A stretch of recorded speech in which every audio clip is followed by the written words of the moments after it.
Hey, what's up guys? So today we are going to be reviewing a Sega Master System game called Wonder Boy in Monsterland. This game was published by Sega, came out in about 1988. It sort of flew under the radar over here because obviously the Nintendo Entertainment System was the big 8-bit system around here. So this is a really cool game. Very happy to review it, so let's go check it out right now. Welcome back to 1987, when being a Wonder Boy actually meant something, and people served at Wonder Bread with distinction and honor. Now, with everyone slaves to artisanal breads and whole grains, this game would never get made today.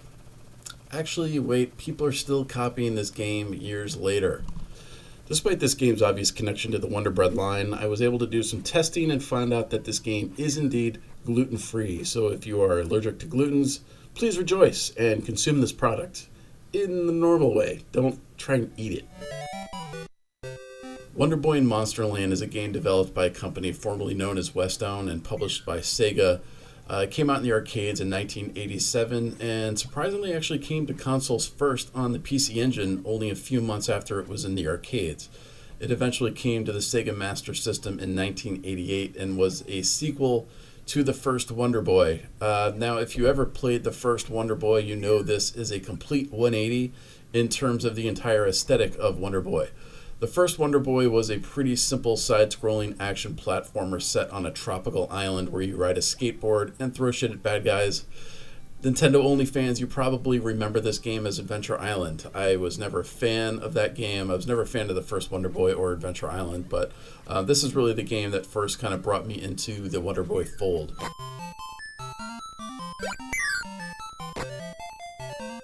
And one of the coolest things I remember about this game was the amount of secrets just sort of littered throughout the game. As you'll see in the video, I just sort of randomly, just sort of like jumping around all over the place. And the reason is because it's like muscle memory. I just remember coins and money bags just being hidden throughout this entire game in random places. And you just had to explore and jump around in order to find them and reveal them. So I just remember that from back then. And it was just sort of this thing that automatically came right back to me as soon as I started playing it here.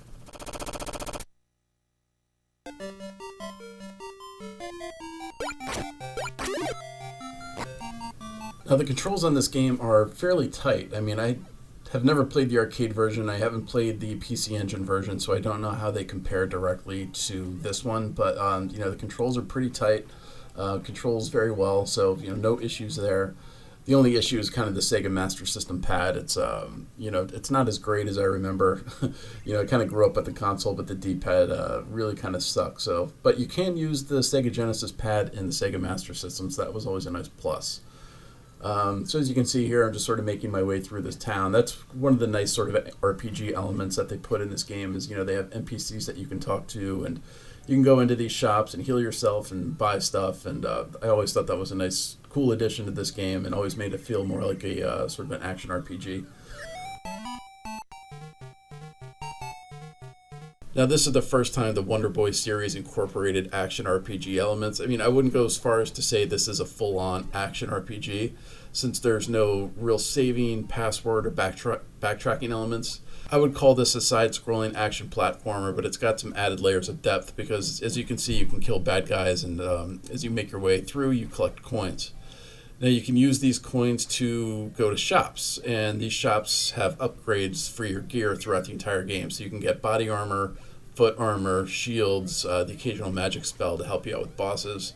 And throughout the game, you also improve your life capacity. However, you still need to complete the game in one long shot, so there's no real continues or multiple lives.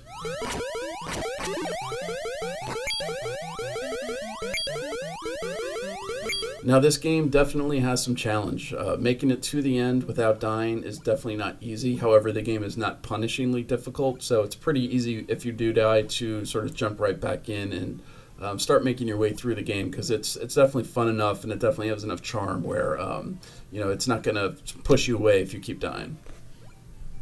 So all in all, this game is a really fun game, and I actually think it's one of the better games on the Sega Master System. So if you're able to, I would recommend going out and getting this game. It's not very expensive. Pretty much all Sega Master System games are still pretty easy to collect, so I would definitely recommend adding this one to the list. So one of my favorite things about this game is just the cover art. Yeah, as you can see here, we have a grown man, not a boy, striking a knight down with a 80s headband and some sort of blonde afro. But look at that face. That is the face of somebody taking way too much pleasure in killing someone. That is the face of sociopathy. All right, so that's my review for Wonder Boy in Monsterland. I hope you enjoyed it. Talk to you soon.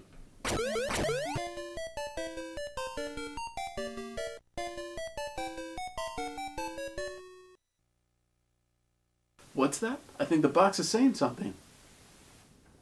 Please subscribe to Dave's channel. It's awesome. I swear to God. You. Hey, you. That's right. You. Subscribe.